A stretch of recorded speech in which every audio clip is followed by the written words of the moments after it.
Welcome to the debut episode of Unsolved and Unseen, the podcast where we delve into chilling mysteries, true crime, and the unexplained events that keep us up at night.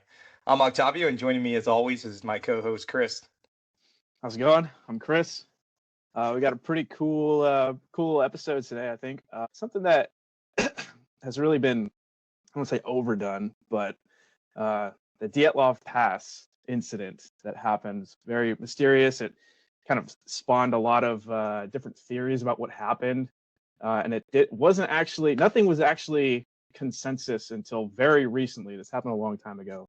So yeah, Yeah, should be fun. yeah. No, I mean that's right, Chris. Like the reality is, me and you talked about it, right? What should be our first episode, and you keep hearing, right, that there's debates among researchers, conspiracy theories, and survivalists alike, right? And kind of we'll touch up on each one of those theories as we kind of go on through the segment. But the reality is, one thing we can agree, these hikers in Russia, it was a tragic and inexplicable end with a series of eerie details that have sparked countless theories, and that's why I think it continues to attract attention. You know, 60 plus years later, right? Yeah, So and even though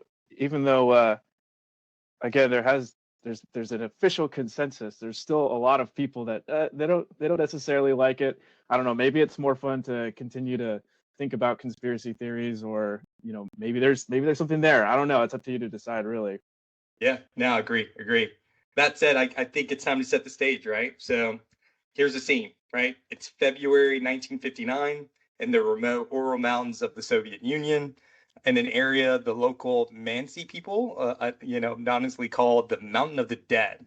So a group of 9 experienced hikers from the Ural Polytechnical Institute, led by Igor, Dyatlov, set out on a trek through the Russian Dyatlov, terrain. have to say Yeah, it with a Russian accent. yeah, sorry, like probably trying to kick in with the Hispanic accent too. It's not working. So they trek through this rugged terrain. And as you're going to cover, they were aiming to reach a Torton, a peak about 6 miles north of their campsite. But as we all just discussed, none of them make it back alive. Now, Chris, I know you're going to cover a really cool visual, but I got to tell you, man, like one of the things that stuck out to me, and it's like these are advanced hikers, right? And they may be young, and they're like, most of them are in their like 20s. But the reality is, like you and I, having served in the military, I got to tell you, man, I'm sure you've experienced it. I know I've experienced it.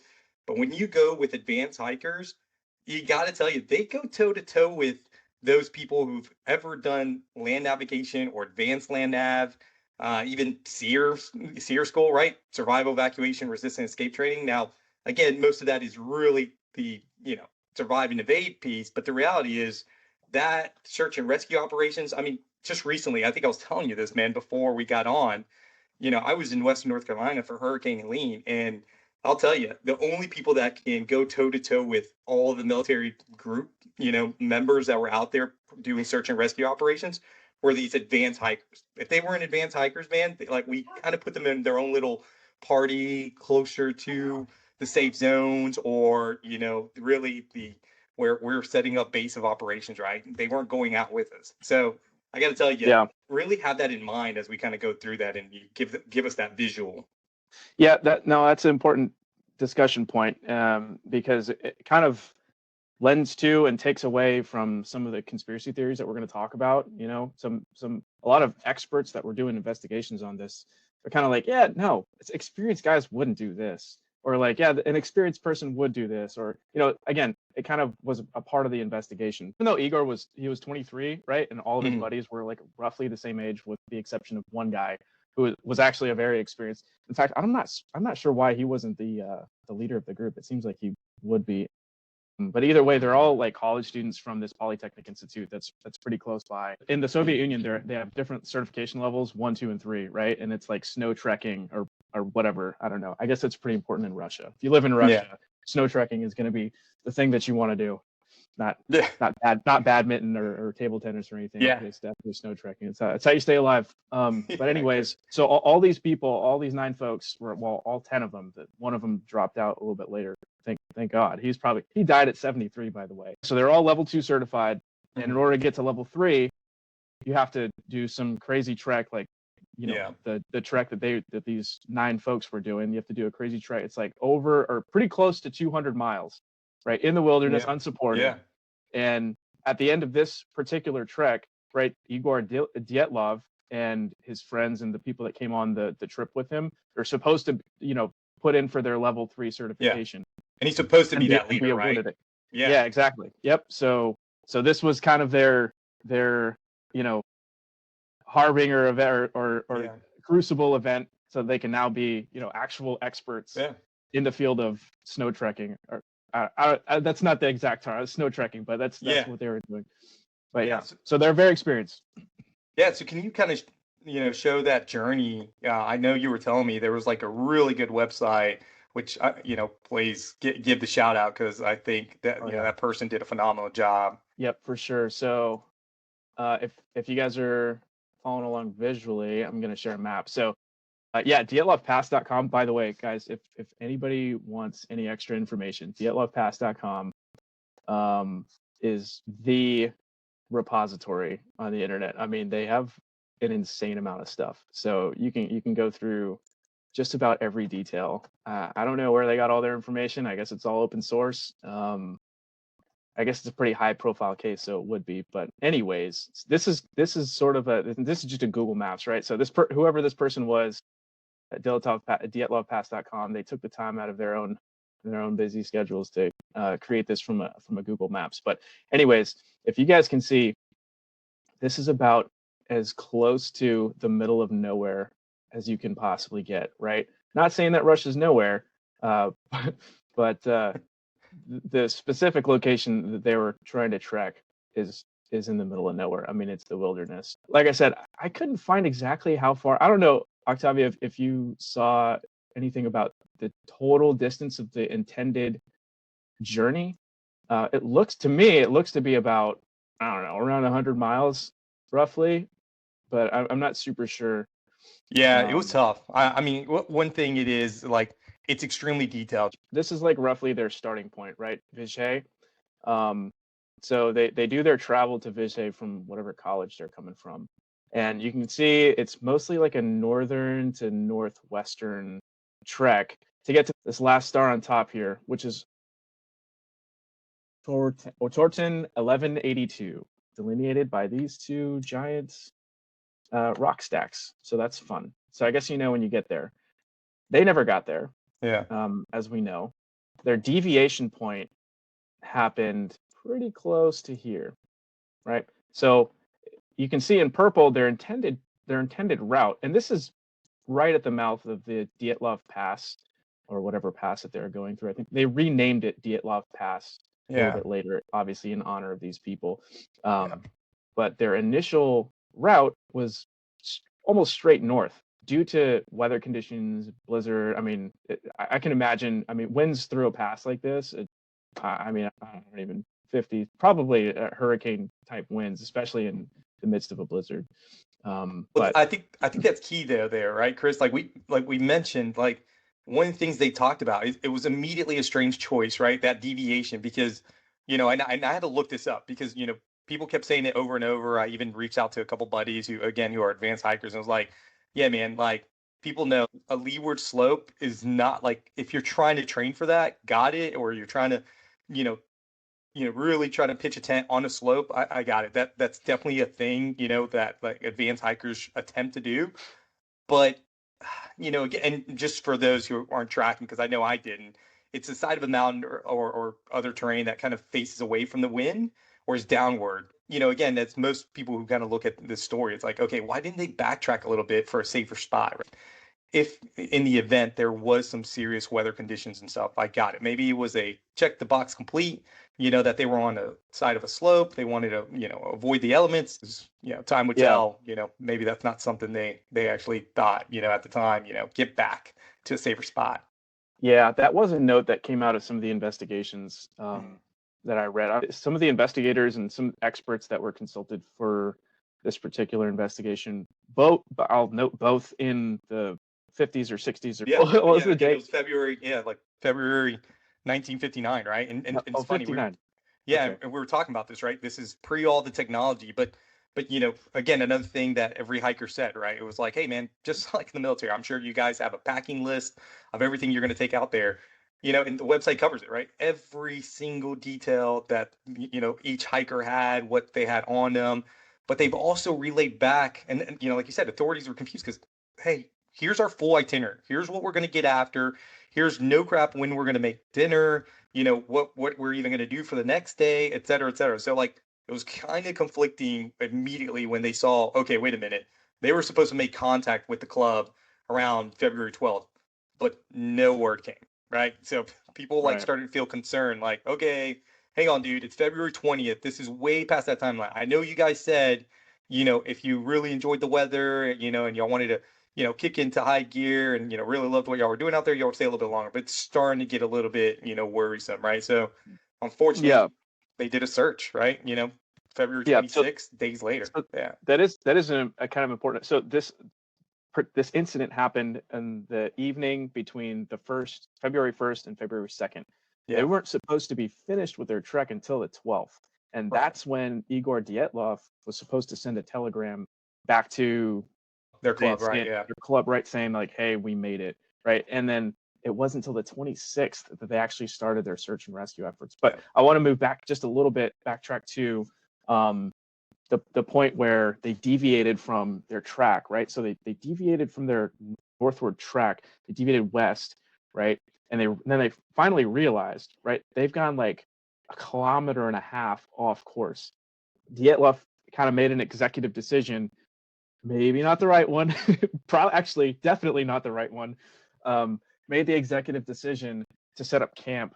And you're right, Octavio, on the slope, the side of a slope of a mountain. Yeah. And that's generally speaking, right? Avalanches are the most dangerous part of like any Arctic trek or journey or snow, anything, right? I mean, hell, even in snowboarding and skiing, it's still a threat.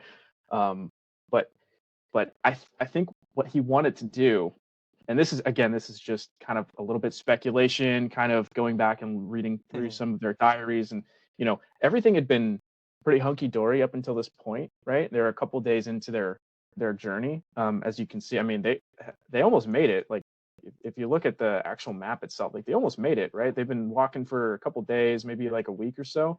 Everything had been fine, right? They've been having fun. Again, you read through their diaries, and everything was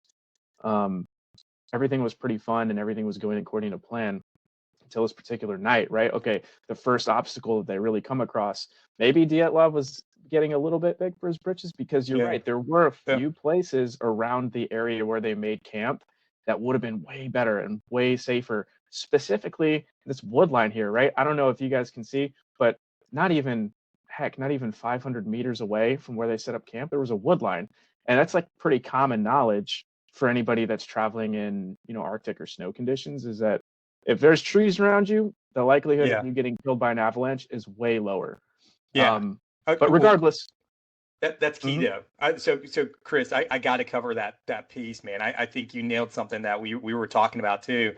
To people who are not familiar with the Dyatlov Pass, again, some of my hiker buddies, I just objectively, right? Hey, you tracking this? Good, because I wanted them to come in blind, right? It's like, hey, here's the scenario, here's what's going on, here's time and space, what's available to them. And the immediate reaction was like, why didn't they hug the wood line? It was like, why didn't they do this? Why didn't they do that? And again, I'm a lot of people, right? Want to play Monday morning quarterback, the what if scenario. But to your point, Chris, right? Time and time again, it's like, you guys are advanced hikers. There's a lot of things that, we're seldomly miss that, most people would, easily know to do. Exactly. Yeah. And then, I think the wood line may have been something that went through their minds a little later on, because again, if you're looking at the map, you can kind of see where the bodies were found in the wood line, and pretty far away from where they actually made camp. So I don't know, maybe that's an indicator that they didn't set up in the best spot. Regardless, the morning of the 12th comes, right? No telegram. And then Octavio, you want to take it away from there? Yeah, it was interesting. Yeah, I mean, like I mentioned earlier, right? The reality is 12th had gone by. they're starting to get extremely concerned. All right, now it's the 20th.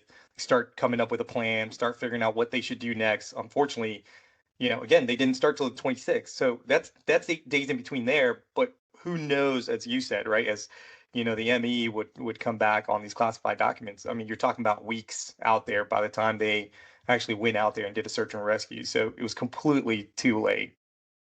Because what they find, as soon as searchers arrived, they found the tent ripped open from the inside and abandoned. The hikers' belongings still inside, which immediately sign number one. Okay, what's going on, right? And as you pointed out here on the map, their bodies, are scattered across the snow.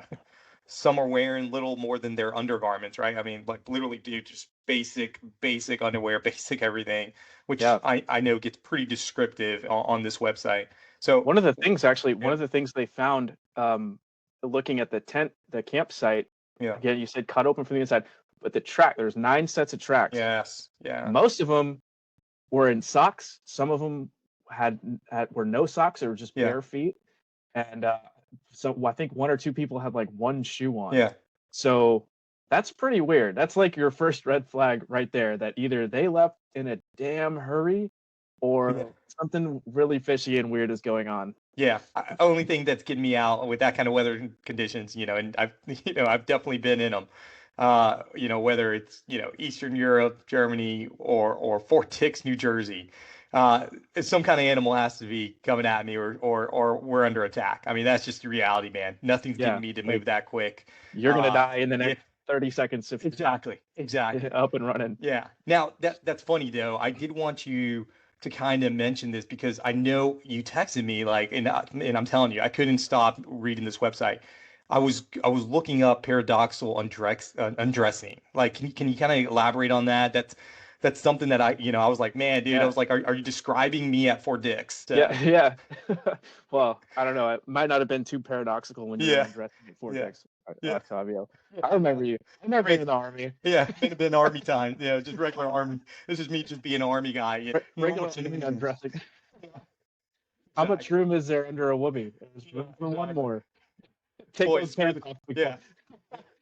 Yeah, I just need some pine straw. Let's go, boys. So paradoxical undressing is a really interesting phenomenon that happens in the late stages of hypothermia. Not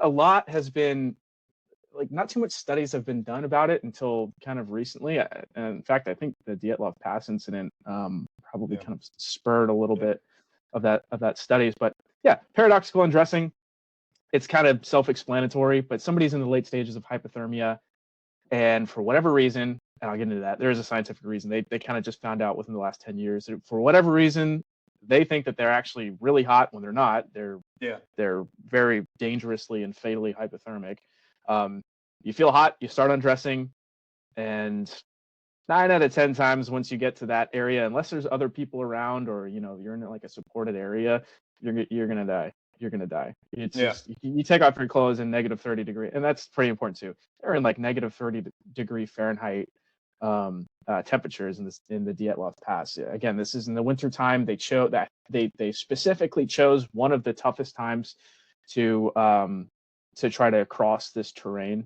And again, it's because I think they're young college students, but they're also going for that level 3 certification. So super cold. So paradoxical undressing, but some researchers in Germany actually looked at it. They did a study, maybe they went through some metadata, but basically what happens when you're hypothermic, your body's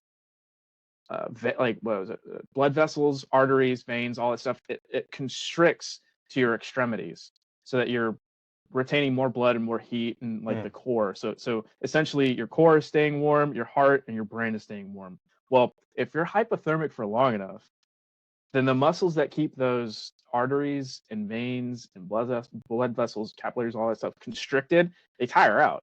You can't do it forever. You can't just be hypothermic forever. Being hypothermic, contrary to popular belief, is not very healthy for you, Octavio. But so those blood vessels start to tire out, and they'll eventually relax again, right? All that blood, all that warm blood is going to rush into your extremities, rush into your hands, rush into your feet, rush into your face, right? The surface of your skin and everything. And that can trick somebody into thinking that, hey, I'm actually really warm. But no, you're not. your core is just getting Dude. is your core temperature is dropping, and the temperature of your extremities is rising. So, Insane. anyways, that's the theory for paradoxical undressing. It can make people feel very hot and trick them into undressing. And then another interesting fact, actually, I read this article. Another interesting fact is that happens typically right before what's called terminal burrowing, right? Yeah. And terminal burrowing is actually an involuntary response to dying of hypothermia. And what happens is you get this paradoxical undressing thing like 9 times out of 10 before you die. And what you'll do is it's basically your lizard brain turns on, right? And you no longer have like critical thinking, thought control, anything. You're on autopilot, and you're trying to like hibernate or burrow under anything that you can find. So they found hypothermia victims dead in bushes. They found hypothermia victims under vehicles, under cars. So you literally, I guess it's so weird. Your lizard brain turns on. You get on all fours normally, or you start crawling, or like army crawling. And you just try to get under something. So a lot of times when you find hypothermia victims, i.e. the Dyatlov Pass victims, they'll have a lot of like abrasions and scrapes and stuff on their hands, on their arms, on their torso, right? Because they're like dragging themselves along, and again, you're like a robot at this point, which is so crazy to think about. So that's a perfect segue, man. Because I remember you telling me like, before you talk about the hikers, I got to cover that. And that makes sense, man. Because the reality is, like, I think they mentioned, right, like 2 of the hikers, like Yuri, both of them were named Yuri. The weird thing is, like, immediately they're like, wait a minute, are these like burns on their hands or something? And then they, they were hugged up against a tree. So they're like, oh, okay, maybe they climbed the tree in desperation.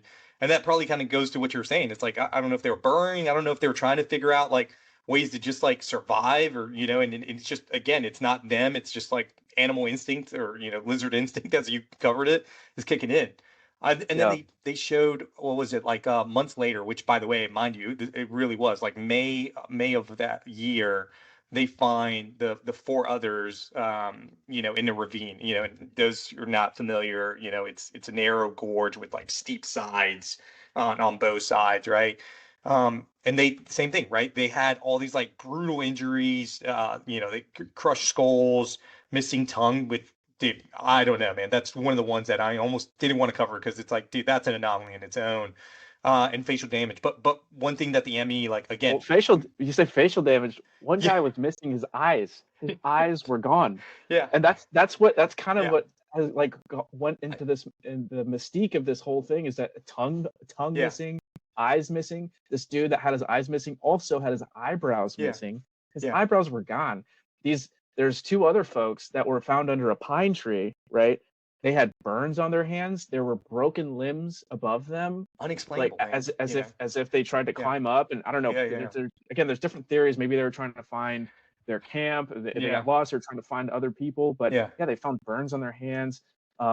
Again, you said they had the cause of death for 2 of them. The 2 that were found in the creek was blunt force trauma to the chest, which is not super strange. But the strange part is that they didn't have any outward signs of blunt force trauma to the chest. Exactly. Even though that's how they died. So there's a lot of questions here, and that kind of flows into the different theories that sort of arise out of the thing that happened. No, completely. I mean, the injuries, right? I mean, you talked about it, right? I know that's something you wanted to cover, because it's like, the animal attack. And again, it's like, things just keep piling, man. And it's again, not to, I don't want to make light of the situation, right? These are, definitely people we're talking about, young, hikers, that, lost their lives. But, it's just like, you can't continue. Like, my nervous tick is just to be super uncomfortable about everything you hear, and that keeps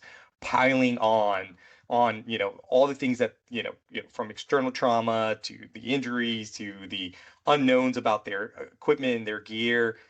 Dude, you start looking at this full breakdown in the details, and you're like, dude, what in the heck is just happened here?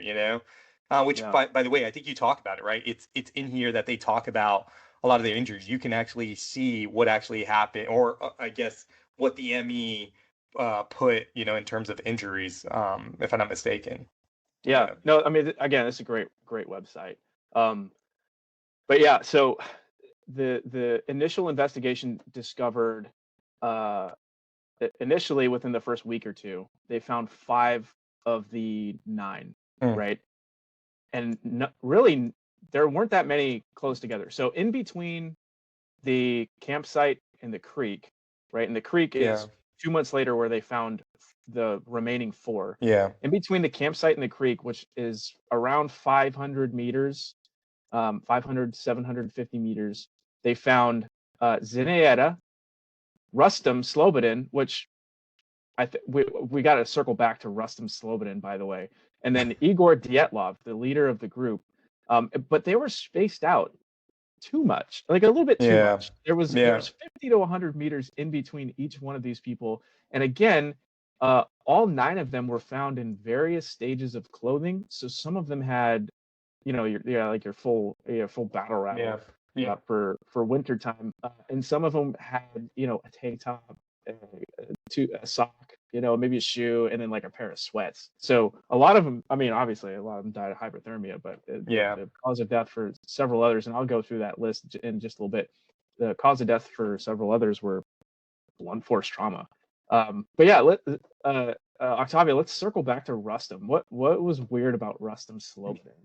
yeah. So I think he like joined the group pretty late into the game or something like that. I think he was originally set out to go out to another one, but um anyways, like him and along with others, they found rather weird, right? When you look at his layout, it was completely like over prepared. I don't know. They again, another theory there is that dude was tied with military or government, and just wanted to join in on this group to kind of see what they were doing. Again, one of the many theories that was out there. Yeah, yep. So again, back in the Soviet Union days, Yeah, people think that he may have been KGB, and that might have had something to do with yeah. it because they were all found with irradiated clothing. Oh yeah, That's really important. that's That right. goes to Yeah, a couple of the theories too. Well, really just one. That it was radiation fallout. Um, but yeah, so their clothes were irradiated, hmm but the bodies and the tissues themselves were not. So it's yeah, weird. If there's some radiation fallout, everything would be irradiated, but no, correct. it's only the clothing. So that was kind of interesting. Um, Honestly, that kind of rules out radiation fallout because that was one of the theories that Yeah. arose. We're like, oh, radiation, of course. Because of the missile site nearby, right? It was a known Soviet missile site nearby that, like, where they were experimenting specifically on missiles that had, very specific type of radiation, or as anybody knows, right? Any type, very, very specific type of missiles always, you know, exuberate some kind of radiation, right? So yeah, Yeah.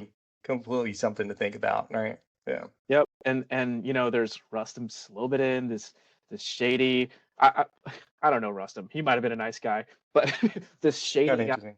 that was really overprepared, that joined their group last Yeah. minute, and they're irradiated, and the Soviet Union really likes nuclear weapons, Yeah. in a Cold Definitely War. that era. Yeah. Yeah, so it's just kind of strange. Um, but yeah, so about another 50 meters Yep. away from the campsite from Igor Dyatlov, who was the last one that they found, was the 4 folks, and they were actually in a creek, right, or very very near to a creek, with running water under, I think, like 4 feet or 4 meters of snow or something like that. That's why it took them a couple of months to uncover their bodies. And these are the ones where they found, um, the missing eyes, the missing eyebrows, Yeah. the missing tongue, right, and the weird causes of death, right? So impact to the chest, impact to the skull. So that's where they were at the creek, and then a little bit further away was the dead pine tree, right? And that's where there was 2 Yuri. Actually, there was 3 Yuris on this trip. Mhm. Yuri, I'm not even going to attempt their last names, but anyways, there was 3 of them. 2 of them were found under this dead pine tree, with the remnants of a fire. So it looks like they may have tried to start a fire, and they were found with burns on their hands. So that kind of Yeah. that would explain why they're a little bit burnt. And one person had a burn on his head, I think. In fact, let me switch over to see some of the different, because this is really interesting too. Again, the amount of work that went into this website is just insane. Yeah, brother. Or I think like shout out, right? It's Oh, big God, I time. think yeah, complete shout out to this who's ever maintaining this, right? Because I know they even keeping it up to date with the latest theories with Russian authorities and actual scientific evidence. So that was pretty cool. Yeah. Yep. So I mean, you can see it. You can either go and read through this website and get a really good understanding of it, or you can listen to us and get like a 5% understanding of what Yeah. happened, right? So the author of this particular page is Olesa Nova. Chavanova. Yeah, we got to practice our Russian. Anyways, Yuri Doroshenko. So this is one of the guys that that was found by the remnants of the fire in the pine tree. Again, I mean, look at the clothes. So this is what he was found in, right? He's got a short sleeve button up, Yeah. a tank top, a pair of like running shorts, ranger panties, and then some like a pair of sweatpants. Like they look like regular sweatpants too. It's not like snow pants or anything. They're sweatpants, and then some socks. Right? Yep. That's nothing. I mean, we're talking That's negative insane. 30 degrees. Yeah, That's insane. Yeah. it is insane. And I think it's Chris, it's just I think it's a nervous tick on us because we're so we got all this military training behind us, right? So it's just like to give a little context here. It's like we look at this and we're like, whoa, man, this is not anybody with any kind of military training, any kind of hiking training, or any kind of advanced land navigation would be found in ever, right? So yeah.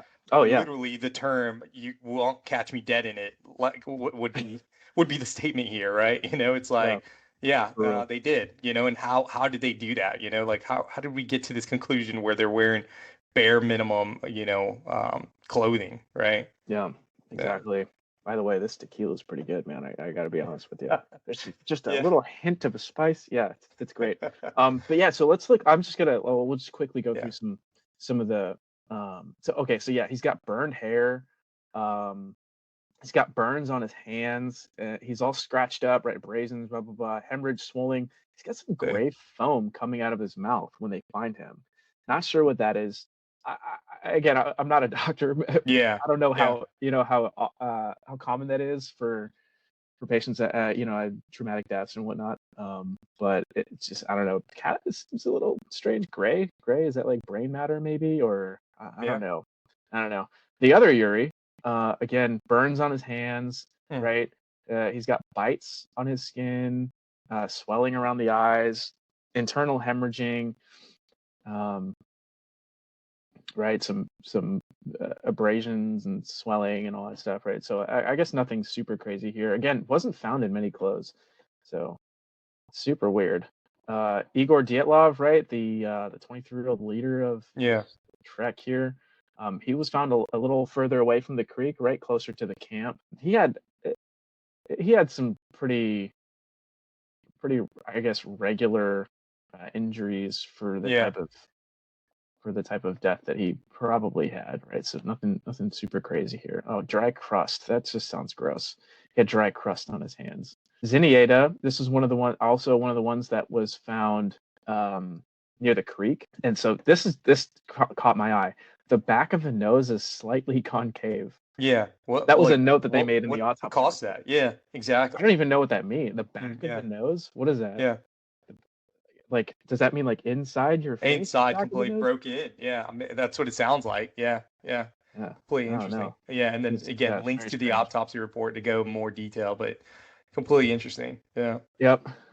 Rustam Slobodin are suspected or maybe possible KGB.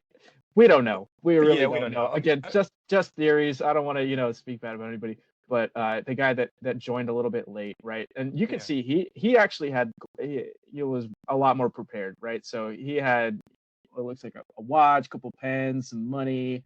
He had his an envelope and a pen and some. He actually had like 50 matches on him, which is interesting, right? 310 rubles. I forgot. Did they still use rubles over there? No, I don't think so. Yeah, no good question. I feel like they use rubles. Maybe it is. I don't know. Russian dollars. Anyways, yeah, he's got some internal hemorrhaging. He's got a skull fracture, a couple of other things. Lyudmila. So this is one of the interesting ones. Missing soft tissues in the area of the superciliary arches, right? So somebody took her eyebrows, or she lost her eyebrows. That's strange. Dude, insane. Oh, by the way, I did look it up. It is still, I think, the Russian ruble, right? If I'm not mistaken. Yeah. That's a ruble still. Yeah, it's still, yeah. Oh, okay. Well, you Yeah. know what? Inflation, 310 Yeah. rubles, you'd be a Yeah. rich man today. Yeah. Interesting. Yeah. Probably. Or a woman. Yeah. Yeah. Yeah, okay. And then yeah, oh, this is the other one, right? Multiple fracture of ribs with multiple hemorrhages. Right? Yeah. You were She's telling one me of the this. ones. Yeah. She's one of the ones that had significant blunt force trauma to like the midsection or the chest region, and they think that's how she died. Right, so it's very strange. Alexander Kolovatov. Man, wow, I'm really getting my Russian practice in today. Yeah. Again, it is pretty consistent with what they were going through. Nikolai, again, pretty consistent with what they were going through. Just a couple of bruises here and there. He died of hypothermia, right? Semyon, again, he had. Okay, so this is pretty interesting. He definitely had some injuries that were consistent with hypothermia and what they were going through, clawing around in the snow, and probably in the dark. That's the other thing, man. It was probably pitch black when this all was happening. Honestly, that's scary. But this guy, Semyon Zolotaryov, he had missing eyeballs and missing eyebrows. Yeah. So he's the second guy that had missing eyebrows. Just weird. But yeah, so that's some of the injuries. You guys can go and check out this website. It's actually really, really cool. Because it'll tell you the pre-mortem injuries, so before they died and then after they died, right? I guess some stuff happened to them after they died too. Yeah. Yeah, which really weird. Again, they still try to attribute to animals. They still try to attribute, but still, again, you can make your own theories, right? Continues to be rather unsolved. There's definitely some other theories, which I mean, one of the initial ones, from Soviet investigations was they concluded that the group died from a compelling natural force, right? But we talked about this, right? Like everything at that time was like classified, right? So they immediately classified the case, so that raised eyebrows immediately then, as it does now, because it's like, okay, why aren't we talking about it?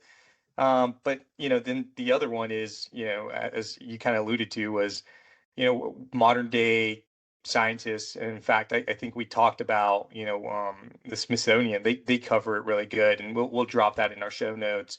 But they talk about author, I think it's like Johan Guam's theory or something.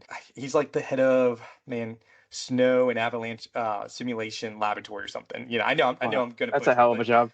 Yeah, exactly. I'm like, okay, this guy goes out there and does a whole bunch of testing in the lab, and validates things. Well, I what's crazy though is like his theory on how they died, and again, great link, great article that explains the hillside and how an avalanche, a natural that natural force, natural disaster that even Soviet Union concluded with back in the day, could have been validated. In fact, Russian authorities recently also agreed with that study, right, where hey, maybe it was an avalanche that completely just covered them up, and then they immediately had to like evacuate and like basically get rid of do whatever it takes, right? Like hey, cutting through their tent from the inside to escape, get out. But unfortunately, right, due to the elements, due to the weather, being able to get back into their gear, I think they reach hypothermia like immediately, right? And along with some of the other things that you talked about, right? So yeah. Well, there's a couple theories. So I don't know how many of them you read through. There was one theory called, it was the katabatic winds, and I think that kind of like coalesces with this other theory. It's infrasound, right? Yeah. So a katabatic wind is, and by the way, I studied meteorology. Just want to point that out, not just for this, but a katabatic wind is something that happens. Typically, it's in a mountainous environment, but it's when really dense winds go up and over a mountain, and then when it comes down the mountainside, it creates like hurricane, like gale force winds. Right? So they call it katabatic winds, and they think that the Dyatlov Pass was sort of an area where it might have been possible. So super, super high winds, right? One of the theories was that somebody that was in the tent originally, right, at the camp on the slope, they walked outside for one reason or another. I don't know, had to go to the bathroom, Yeah. had to call their mom, whatever, walked out, right? 1959. Yeah. Went a little bit too far away, and then got swept up by the winds, because I mean they're strong enough to like take a person off their feet sometimes. Got swept up by the winds, and then the other 8 folks, they basically tried to do their best search and rescue effort. Not a great theory. Like, one of the reasons why they don't think that really happened was because, number one, the experience of everybody that was there, right? Again, coming back, experience of everyone that was there, they wouldn't have left the tent. First of all, they wouldn't have cut the tent open. Yeah. They wouldn't have left the tent without, full snow gear and everything. And they would have had, I think, they would have had like a SOP, right? A standard operating procedure for how to do search and rescue operations. So that's one of the things that they don't think that happened there. But that also kind of goes into the infrasound, right? Yeah. And apparently, right, I didn't do a lot of reading on this, right? So this is a lot of speculation. But infrasound is if high winds go through, like a certain acoustic thing, right, which may have been like helped out by the shape of the mountains and the path and everything. It can make this like particular sound that can turn people crazy, right? Yeah. Again, this theory has or just cause them in a panic, I think is what you said too, right? Be very disruptive. The thing is, this theory has very, like, infrasound is very little scientific backing to it. It's just kind of like it's a thing. It's definitely a thing. Like, oh, my brother did infrasound. So like, very little scientific backing, but it was a theory. Not probably the leading theory. But so those are 2. I don't know if you read about any more. Well, I can tell you, man, if you're asking me if certain sounds will make you shit your pants, I'll tell you that's a guaranteed. And why I say that is my infrasound equivalent would have been unbeknownst to me, there was a local factory that to release air or that gets stored in over time. At this factory, they do a one-time, once a month release. I didn't know. We had just moved into the area. I'm here at the bus stop, and that thing goes off early in the morning, super loud, and I bullet back straight, gun it right back to the house. So if that's anything, what? It was a factory? It was a factory. They have to. It's a gas that has to escape, but they store it. I don't know why, but they release it once a month. And I don't know, maybe they've modernized it since then, but it was pretty loud. Like, I'm talking about, train whistle like times 100, and that made me panic. Yeah. So I would tell you, man, that, I've definitely been hiking in, some really, some really, crazy environments. Definitely been, camped out on some steep slopes. Probably not in the weather conditions that they were experiencing that night, but with eerie sounds, you definitely start questioning the elements and what's out there. Again, if a kid at that age, and then all the way to someone pretty experienced in different type of environments, if you're telling me something could make you freak out, when in those type of conditions, I would tell you, I think it would be rather easy. But there's also I just very briefly skimmed over, but there was like some UFO theories too. I think there were some sightings, right? The orb lights, right? They talked about that. So like from even the last frame on the camera was like, had this weird strange light to all the way to the people talking about, I don't know if it was pre or post camper or like hikers and campers that were talking about all the orb lights. So that's another conspiracy theory, is like, oh man, maybe they got in too close. I don't know, UFO or something, some kind of unnatural phenomenon really tied into them. But I don't know, again, you look at the autopsies, you look at the way they were scattered across the area. It's a lot of different theories, and I think that's really where our listeners, right? I think it's their turn, right? Like, what do they think? Or what do you think happened to Igor, Dyatlov and his team, right? Dyatlov. Dyatlov. Russian accent. Dyatlov. and his Dyatlov. team. Yeah.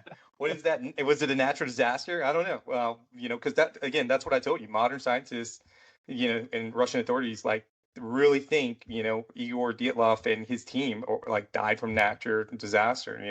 Was it a military cover up, or was it something out of this world? Like, those pictures talking about. But I don't know. I think people could drop their theories in the comments, or maybe DM us on Instagram and let us know. And again, Chris, I think, they shouldn't forget all the resources we mentioned today. We're going to drop in the show notes, or even on our website on unsolvedandunseen.com. Yeah. Yep. Well, before we move on, really quickly, I just want to say, so that initial investigation ended with a compelling natural cause, which could mean anything. Anything in the entire universe is a natural thing, right? Yeah. But they reopened this case very recently, actually, and they closed it with a consensus or some findings, right? Yeah. In I think February, it was July of 2020.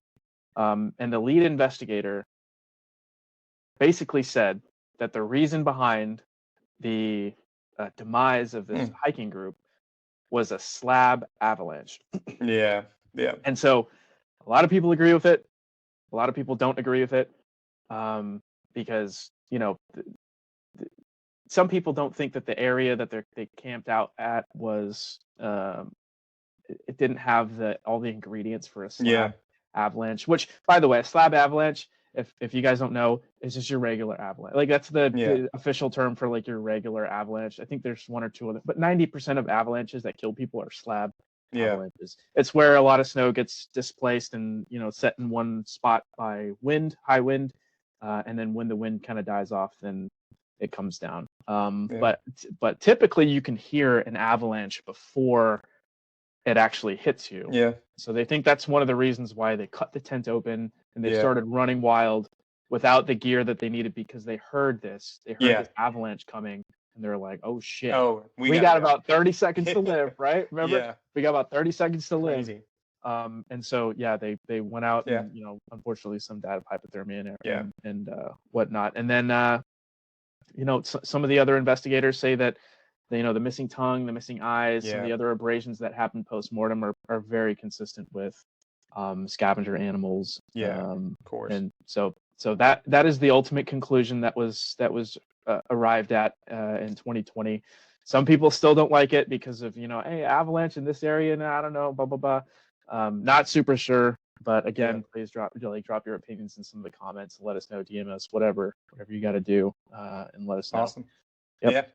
Yeah. Well, thanks for tuning in to Unsolved and Unseen. If you're enjoying the show, hit that subscribe button, leave us a review, and as always, stay safe, stay curious, and we'll see you next time. Awesome, Chris. So, all right, this is now we're moving on to a new segment. This is the segment where we welcome the part of the show where things get even more intense and honestly like a little unhinged, right? This is kind of Tales Over Tequila, where Chris and I pour ourselves a drink. We dive into a kind of story that makes you say, wait, what? And the tequila isn't just for show. It's because the topic is so wild, so unbelievable. You kind of need a drink to process it. And yes, Chris is hearing this story for the first time. So you're getting his raw, unfiltered reaction, just like you at home. So yeah, tell me, Chris, you excited to hear what I got for you today? So excited. Let me pour myself another drink. Do it. I don't know if we're plugging whatever tequila we're drinking, but this is called 100% agave ghost, right? So I just saw this. There we go. That's what the label looks like. Little skeleton hand gripping a ghost pepper. So it's tequila. I guess it's been infused with some ghost peppers. I've been drinking it already, Octavio, as you might know. I think it's delicious. I love it. That's awesome. That's awesome, man. My face, it gets more red. You'll be able to tell how much I've had by how red my face is. Yeah. Interesting we talk about this, like the skeleton thing, man. I guess that's the theme. I too got some skeleton thing. I don't know. It's the guy told me what I wrote it down at Ural Silver, because I've never really tried this type of tequila. But what's interesting is it's pretty smooth. I was also drinking it a little bit before, but I'm interested to taste the other bottles that he also sold me, because my concern is maybe this is the only bottle he told me to start with this one first, and I got it at some port on a cruise And Small it's batch like, kind of thing. yeah, so maybe Yeah. maybe this is the only tequila. The rest are all filled with water and artificial coloring, dudes. We'll Well, find out. savor You that know, one. Oh, this yeah, is pretty good. I like it because I, as much as I like spiced liquors, yeah, like infused with spices and stuff, yeah. I love it. My mouth loves it. My brain loves it. My stomach Hates it. hates it. Yeah, It hates it, man. yeah, So there was one time I was it was a Russian. We just got through with our little Russian story there, the Dyatlov Pass, but went to a Russian and Uzbek restaurant mm, where I live in DC, yeah, and they have this whole shelf full of, it's like not top tier vodka. yeah, It's yeah, kind yeah, of like whatever, food grade vodka, we'll call yeah, it. yeah. Not medical grade, but they have they have a bunch of like dill and cucumber, blueberry. It's like infused vodkas, right? And they do it right Yeah, there yeah, in the store. And they have one that's habanero vodka. I was like, damn, I gotta try that. I did, and again, man, that's yeah, you know what? I tried it twice. The first time I yeah, tried it, it was pretty good. I don't know, maybe I had like some stomach lining left, that it just completely annihilated. The yeah, second time I tried it, oh man, I tell you what. First, the mouth burn is. I mean, that's the good part, honestly. yeah, If you're you're eating spicy food, like that's the good part. It's really good. And then the next 45 minutes felt like yeah, the habanero peppers grew arms and legs and were trying to claw its way out of my yeah. stomach. And I tried to go to the bathroom. I couldn't do anything, man. I had to keel over, literally at the bar. I had to keel over. The bartender brought me a glass of milk, man. He was like, "Hey, Yeah, I can see you probably need this." And so, yeah. yeah. Anyways, this stuff is not that spicy, even though it is ghost pepper. I think they kind of try to dial it back for Oh, good. Yeah. the common folk, the white folk like me. Yeah, I mean, Yeah. I think we talked about it, right? It was an easy decision to do this segment of Tales Over Tequila because the reality is like, you I've never had a bad experience with tequila. I don't get me wrong. I think we all have had those crazy stories that maybe we probably can't cover on this channel, right? But There will be the ones that you reality don't is like, remember. yeah, you don't have those bad side effects, right? I don't know why, man. Beer next day, like feel like crap, maybe it's just me, but it's how your body, maybe adjusts or, I don't know, like, can take certain alcohol, but beer can't do. Wine gives me like actual headaches and I very rarely get headaches. And then you got, like, hard whiskey, or other types of liquor, same thing, just kind of really upsets my stomach no matter, whether I'm complimenting or not. But it's like tequila, always smooth, never have issues, drink a lot, and wake up the next day and feeling fine and ready to go. Yeah, Uh, tequila's never let me yeah, down. exactly, exactly. Like, I think probably, Maybe we should do go, an episode on that for yeah, alcoholics among our listener base. And yeah, hey, yeah. which is the healthiest what's the healthiest one you can drink? The All right, so let's get into it, right? The year is 1999, right? Joan Murray, and in fact, let me pull this up. She's a 47-year-old seasoned skydiver. She's doing what she loves the most, right? Jumping out of planes, and she's on a routine skydive, which something goes terribly wrong, dude. Her main parachute fails to open, dude. So, main parachute at Oh no. 14,000 feet. Yeah, exactly, dude. I mean, Chris, I figured me and you, like, right, let's talk about it, right? We're both paratroopers. Out of We everyone, I know, you dude, got to show me a parachute failing to open. dude. So I figured this was perfect to talk over tequila, man. Like her main shoot, dude. Like I mean, like yeah, she has a backup, right? Immediately people think in there, but she does. But here's the kicker: she deployed her reserve parachute, and it only partially opened, man, causing her Oh to plummet no. to the ground, dude. At a horrifying speed of 80 miles per hour. Again, man, nervous tick here. I don't mean to laugh at the situation, but I'm more laughing at the fact that, like, me and you are experienced jumpers. We also were paratroopers in the Army. And the reality is, like, at 10,000 feet, we know we go through that pre jump, you go through all the 5 steps, you're just, really going through making sure that you're good to go. And what do we do, right? We say it multitude of times: when in doubt, pull your reserve, right? Without a doubt, right? And Yep. we're at 10,000 feet. So yes, we have less time to react, but I don't know if that's a good thing, right? Her being at 14,000 feet, I think it's like, if you got a malfunction, that just gives you more time to understand you're in a shitty situation or a Yeah. crappy situation. It's probably, Well, you got the rest of you your know, life to fix it, man. Yeah, exactly. So what do you find out, man? She is going 80 miles an hour. So in fact, this is something that I thought was like completely intriguing, right? So she was left about 700 feet off the ground when, they reportedly say like, hey, there's a 50% chance of survival if you fall within, or are falling from 48 feet, which reduces to zero up, but Above zero 80 if feet, above 80 feet. Yeah. you So have a 0% chance of exactly, survival, and she exactly. fell from 14,000 Yeah. feet. And this is the crazy thing, right? So she defies the odds, right? And survived. But you can exactly how it says here, but you're gonna wonder how, dude. Dude, so check this on. Like, hold on to this, man. She lands on a pile of fire ants, man. Dude, insane, man. Oh So man. I don't know about you, but I've been on Holland DZ, Fort Liberty. Got like I remember hitting one of my jumps, one of many of my jumps. I remember hitting that drop zone so hard, and I'm thinking like, oh, dude, this is it, right? And ironically, this is not where I'm gonna break my back in two places and find out, you know, literally like 3 days later. This was actually a time where I hit the ground so hard and I just laid there and I just remember like what is keeping me like alive at this point in time because all this adrenaline is rushing and I look down and like my brain's not reacting fast enough or something. I don't know. Maybe the pain neurons are kicking in, but I literally like there was I had to basically one of those stakes for the antennas actually like went through the side of my leg, man. So that's nowhere close Oh, to what she's feeling because again, she just dropped, plummeted, from 80 14,000 miles an feet. hour. Yeah, dude, 80 miles that's an hour. exact. I'm telling you right there, like just immediately, it's going to be a couple drinks as we go along, man. I don't So even go 80 on the highway, dude. yeah, I'm too scared. I mean, it's not the yeah, speed that's gonna kill you, yeah, yeah. No, of it's course, the right? sudden stopping. So that's what's crazy, right? So she's survives and falls and gets attacked by all these fire ants, right? So that day turned apocalyptic, right?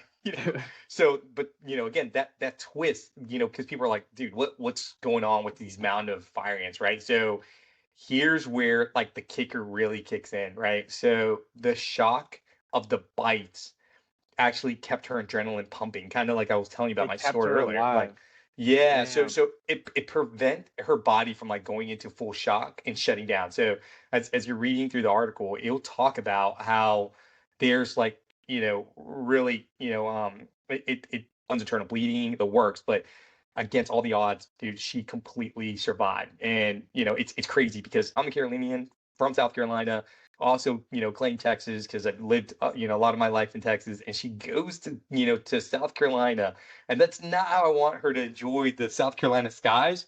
But man, were the airborne gods with her that day? Because, dude, So she went to yeah, South Carolina just to just to jump, skydive? just to do the skydive. Oh Yeah. So man. yeah, I don't so know if she I would fall, tell her to go play the lottery or never leave the house again. dude, She's super insane, lucky, but insane. also very, very unlucky. That's Yeah. insane.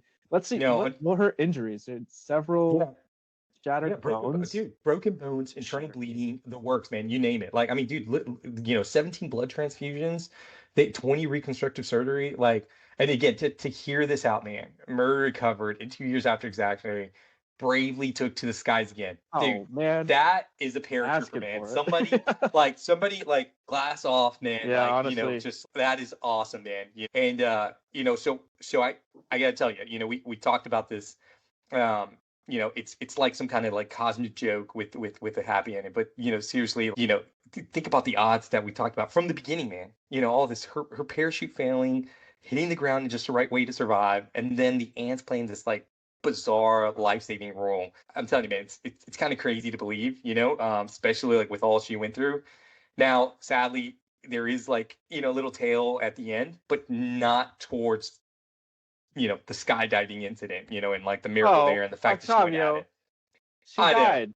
I know, man. But I but thought this this was was gonna be a happy n- ending. yeah, but not about the injuries. I would tell you this will be a happy ending at the end, in my opinion, and I'll tell you why, Okay, right?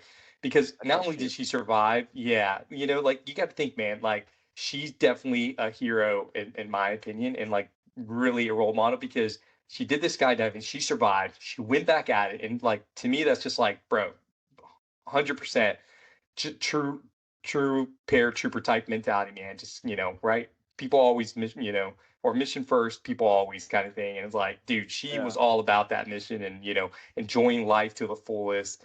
But sadly, yes, she did pass away.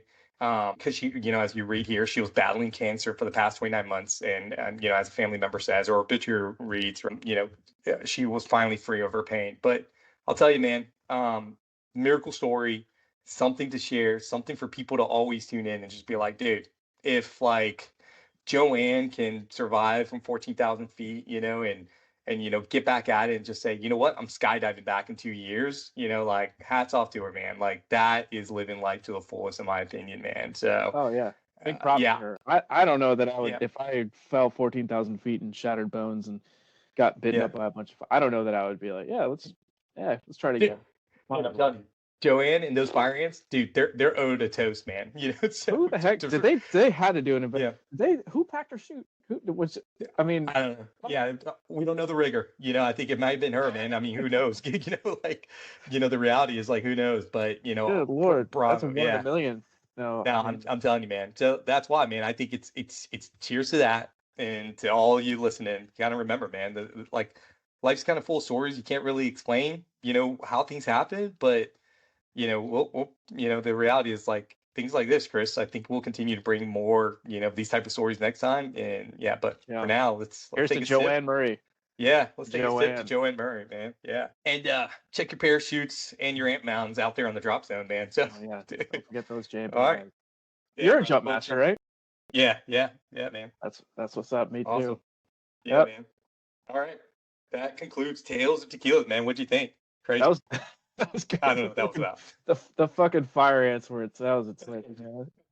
That was wild. Yeah. Cool.